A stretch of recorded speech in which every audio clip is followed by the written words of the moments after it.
आ गया आपका boring body builder friend, आपको वही सेम पोजीशन पे उसी तरीके से केबल स्टेशन पे कब्ज़ा करके थोड़ी बहुत ज्ञान की बातें बताने के लिए, जो उसने मोस्टली अपने एक्सपीरियंसेस से सीखी है और एक दो सर्टिफिकेशन किए है उससे भी सीखी है।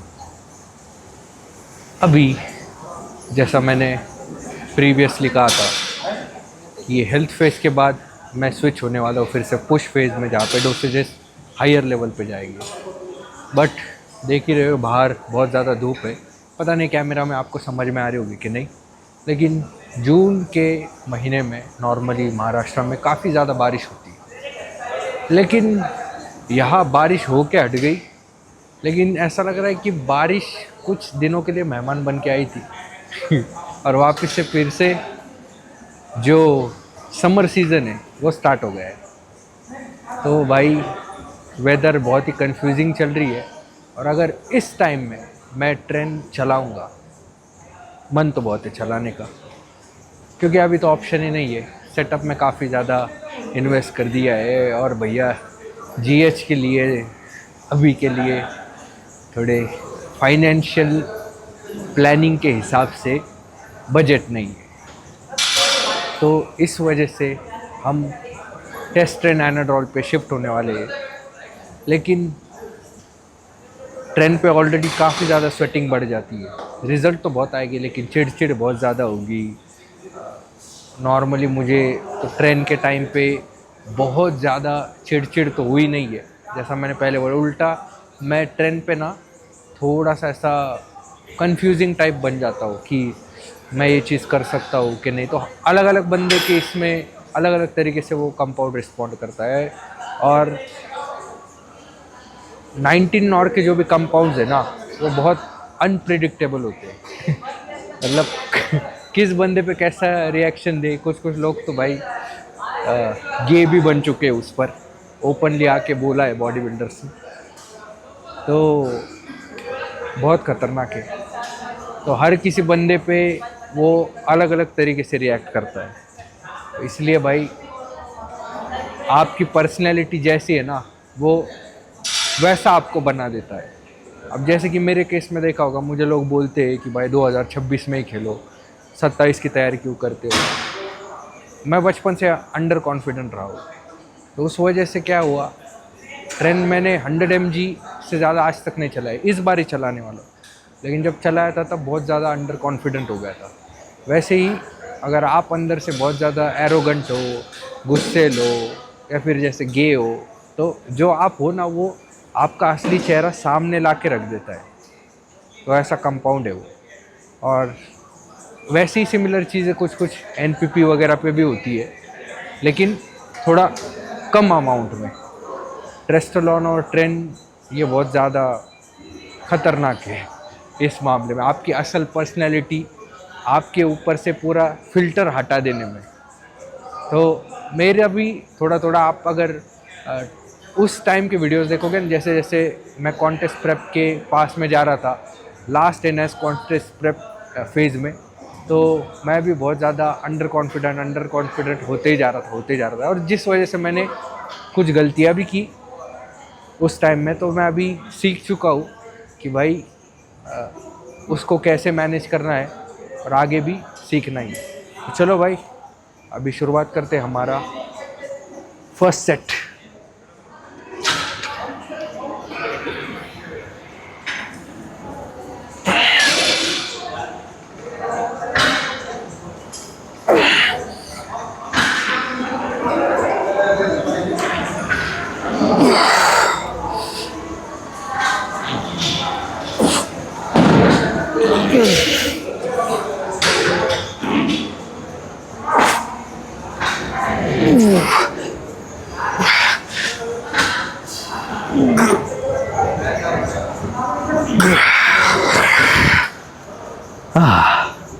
मज़ा आ गया।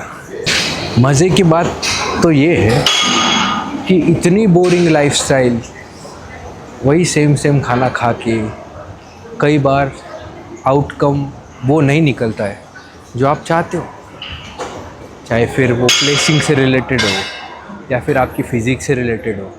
क्योंकि इमेजिन करो ना, कितने सारे फैक्टर्स है बॉडी बिल्डिंग में जो एक दूसरे को अफेक्ट करते हैं। स्ट्रेस हो गया, फूड हो गया, स्लीप हो गई, है ना, आपके आजू बाजू की सराउंडिंग हो गई, क्लाइमेट हो गया। ऐसी क्या चीज़ है जो बॉडी बिल्डर को अफेक्ट नहीं करती है, बताओ। और इतने सारे चीज़ों में अगर कहीं से इन्फेक्शन हो जाए, डेंगू मलेरिया जैसा, तो बस भैया tata bye bye goodbye गया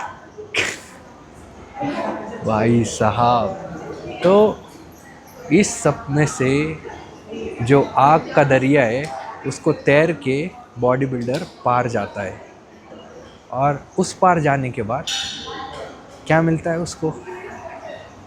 इंडिया की बात कर रहा हूँ, करप्शन, पॉलिटिक्स। और ये सिर्फ एक फेडरेशन की बात नहीं कर रहा हूँ, जो मर्जी फेडरेशन उठा के देख लो। यहाँ तक कि आपको बॉडी बिल्डिंग छोड़ के बॉक्सिंग ले लो, वेट लिफ्टिंग ले लो, पावर लिफ्टिंग ले लो, कुछ भी ले लो, डिस्ट्रिक्ट लेवल के कंपटीशन में ऑर्गेनाइजर्स के पीछे पीछे भागना पड़ता है, फिर वहाँ से स्टेट लेवल के वाले के पीछे पीछे भागना पड़ता है, उससे रिलेशन मेंटेन करने पड़ते हैं।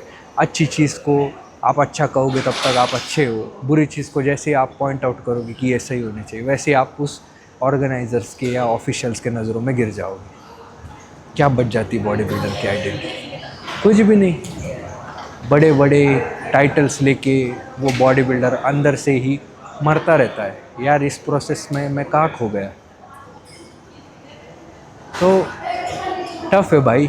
इसलिए मैंने जैसे बोला, ये सब कुछ मैं तब तक करूँगा जब तक मेरी बॉडी हैंडल करेगी, क्योंकि मैं अपनी बॉडी में वो सब्सटेंसेस डाल रहा हूँ जो बनाए गए थे किसी और चीज़ के लिए, और बॉडी बिल्डिंग में या फिर दूसरे सारे स्पोर्ट्स में यूज़ होते हैं किसी और चीज़ के लिए, वो भी हायर डोसेजेस पे।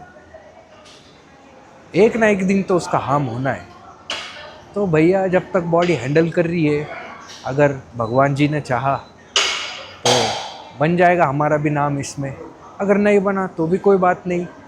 मैं अपने आप को चेंज नहीं करूँगा, लेकिन इस प्रोसेस में ना जी ना, मुझे हाजी हाजी नहीं करनी है, चाहे कुछ भी हो। हमें अपने सेल्फ को इस प्रोसेस के दौरान नहीं खोना है, क्योंकि अगर सब कुछ पाकर भी मैं नहीं बचा, मेरा सेल्फ नहीं बचा, तो उन अचीवमेंट का मैं क्या करूं।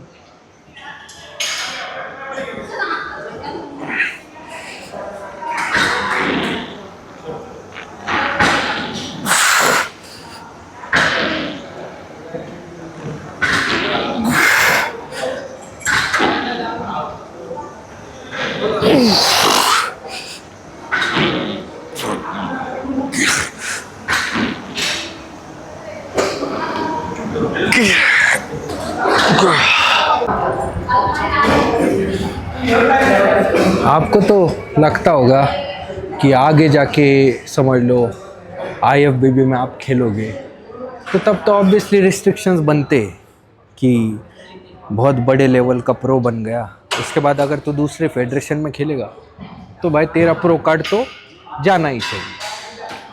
बट छोटी छोटी लेवल पे भी एक्सप्लॉयटेशन होता है। अगर इस चौक में छोटा body builder, beginner body builder कोई कंपटीशन खेलता है और बाद में दूसरे चौक ने किसी ने शो ऑर्गेनाइज कर दिया, अब वो बेचारे बच्चे के पास अपॉर्चुनिटीज़ का है। वो थोड़ी ना भाई फ्लाइट ट्रेन करके कहीं दिल्ली जा सकता है, मुंबई जा सकता है। वो तो अपने रीजनल लोकल लेवल शोज़ खेलेगा, लेकिन वहाँ पे भी उसको दबाया जाता है कि भाई तो अगर उधर खेलेगा, हमारे इसमें नहीं खेल सकता, इधर खेलना है तो उधर नहीं खेलना। किस लेवल पे पता है? सिटी के लेवल पे भी उसको डिज़र्विंग होगा तो भी 3rd 4th प्लेस दिया जाता है अगर वो दूसरे किसी के ऑर्गेनाइज किए हुए शो में खेलेगा। डिस्ट्रिक्ट लेवल पे तो होता ही है, स्टेट लेवल पे तो होता ही है, तो सबको ही पता है। तो यहाँ पे पीछे रह रहे हम, टैलेंट नहीं बढ़ पाता ना आगे।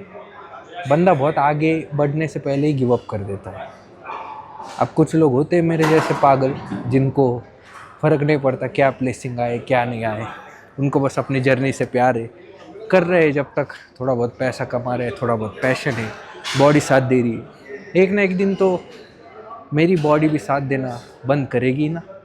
हर किसी स्पोर्ट्समैन की बॉडी एक टाइम पे साथ देना बंद कर देती है, चाहे वो बॉक्सर हो, चाहे वो एमएमए फाइटर हो, पावर लिफ्टर हो, कोई भी हो भाई। हर किसी की लिमिट होती है, उसके बाद वो स्टॉप कर देता है। ये मेरी लिमिट थी, नहीं मैंने क्रॉस कर दी, इसके आगे जाऊंगा तो सही नहीं होगा। ये भगवान सद्बुद्धि सबको देता है।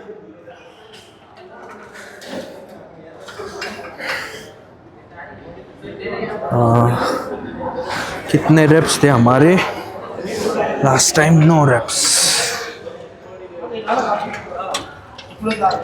35 लगाना, गलती से 25 केजी लगाया था। ये भाई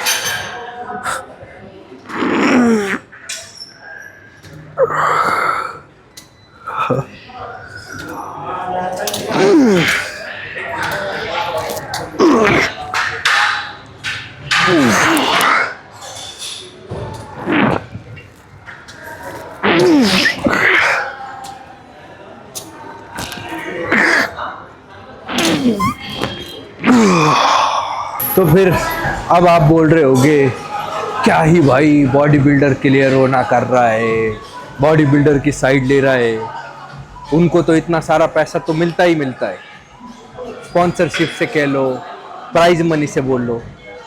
पहले बात करता हूँ स्पॉन्सरशिप की। आज के डेट में शायद ही ऐसे बहुत बड़े ब्रांड्स होंगे जो एक सच्चे एथलीट को स्पॉन्सरशिप देते होंगे, और स्पॉन्सरशिप भी उस अमाउंट में जितनी वो एक्चुअल में डिज़र्व करता है। आपको लगता है कि बहुत ज़्यादा इनको पैसे मिल रहे हैं स्पॉन्सरशिप से, ऐसा नहीं है भाई। क्या होता है, कुछ कुछ एथलीट्स को तो इतना एक्सप्लॉइट किया जाता है बोल के कि हम सबको सिर्फ स्टैग देते हैं, और आप अगर स्टैग बेचोगे तो आपको 10% 15% कमीशन मिलेगा। वो कमीशन होता है 15-1 हज़ार रुपये, और वो भी मिलता तब है जब आपके पास अच्छे खासे खरीदने वाले फॉलोअर्स होते हैं। अब मुझे बताओ 15,000 में किसका घर चलने वाला है बॉडी बिल्डर? प्राइज मनी तो आपको ही पता है, दुनिया से नहीं छिपा हुआ है, बॉडी बिल्डर को प्राइज मनी में 5,000 10,000 मिलता है। और ये चीज़ मैं खुद बोल रहा हूँ, हर स्पोर्ट में, सिर्फ बॉडी बिल्डिंग में नहीं है, हर जगह पे हर स्पोर्ट में यही होता है। क्रिकेट में भी पैसा है, लेकिन बहुत ऊपर जाने के बाद पैसा है, और वो पैसा तब है जिस हिसाब से आप अपनी ब्रांड वैल्यू बनाओगे। तो इंडियन क्रिकेट टीम में अगर 11 के 11 प्लेयर है तो सबको उतने अमाउंट का पे थोड़ी मिलता है किसी ब्रांड की तरफ से। जिसने अपना ब्रांड वैल्यू क्रिएट किया है उस हिसाब से उसको पैसा मिलता है भाई। उसी तरीके से भाई बॉडी बिल्डिंग में आपको अपनी एक आइडेंटिटी बनानी पड़ेगी, लोगों के साथ कनेक्ट करना पड़ेगा, तब जाके लोग आपके ऊपर ट्रस्ट करेंगे। और सबसे बेस्ट तरीका है कि अपना नॉलेज अपग्रेड करो। आप अगर सिर्फ अपने पीछे फॉलोअर्स बनाओगे या फिर ब्लाइंड बिलीवर्स बनाओगे कि जो आप में बस आंख बंद करके भरोसा करते हो, आंख बंद करके जो चीज़ आप बोलोगे उनके सामने उसको बिना सोचे समझे ब्लाइंडली फॉलो करेंगे, खुद अपनी सेल्फ रिसर्च नहीं करेंगे, ऐसा आप क्राउड बनाओगे तो दुनिया आपको याद नहीं रखेगी। दुनिया उनको याद रखती है जो खुद लीडर होके और लीडर्स बनाते, उनको दुनिया याद रखती है। फॉलोअर बनाने वालों को कोई दुनिया याद नहीं रखती, एक चीज़ याद रखना। तो इस प्रॉब्लम का सॉल्यूशन क्या है? प्रॉब्लम का सॉल्यूशन है जैसे 3 इडियट्स में वो रैंच होता है ना, उसने अपने बाकी सारे जो भाई होते इंजीनियर भाई, उनको सॉल्यूशन बताया था कि सक्सेस के पीछे नहीं, एक्सेलेंस के पीछे भागो, कामयाबी के पीछे नहीं, काबिलियत के पीछे भागो। वैसे मैं आपको आपका छोटा बॉडी बिल्डर भाई बता रहा है कि भाई कामयाबी के पीछे नहीं, काबिलियत के पीछे भागो, लीडर बनाओ, अपनी एक ऐसी छाप बनाओ कि कोई विनर, कोई अचीवमेंट वाला भी उसको मैच नहीं कर सके। टॉम प्लाट्स मिस्टर ओलंपिया बने क्या? नहीं ना। बट किस लेवल की छाप उन्होंने छोड़ी है बताओ। सैम सुलेक अभी IFBB प्रो बना है, बट उससे पहले ही उसकी छाप देखो किस लेवल की थी भाई। आर्नोल्ड ने खुद इनवाइट करा है, इमेजिन करो। जब IFBB प्रो कार्ड उसके पास नहीं था, तब भी हमारे यहाँ से या दूसरे कंट्री से कौन से ऐसे IFBB प्रो को भी इनवाइट किया गया है, पोस्टर में नाम डाला है कि देखो इससे मिलने के लिए आओ, लेकिन सैम सुलेक का तब डाला है। क्यों? क्योंकि वो बंदा इस प्रोसेस के दौरान चेंज नहीं हुआ। लाखों लोग क्रिटिसाइज करते रहे, इवन मैं एग्री नहीं करता था उसके डाइट से कि ये फास्ट फूड का डाइट करेंगे तो ऑब्वियसली उसके जो पीढ़ी के साइड इफ़ेक्ट है वो बहुत ज़्यादा बढ़ जाते हैं। मैंने ओपनली कहा है, क्योंकि मैं भाई सही बंदे की चीज़ को सही कहता हूँ, गलत बंदे की कोई चीज़ सही लगे उसको भी अप्रिशिएट करता हूँ, और गलत बंदे की सही बंदे की कोई गलत चीज़ भी दिखे तो उसको भी पॉइंट आउट करता हूँ, समझे? तो अपनी ऐसी छाप बनाओ।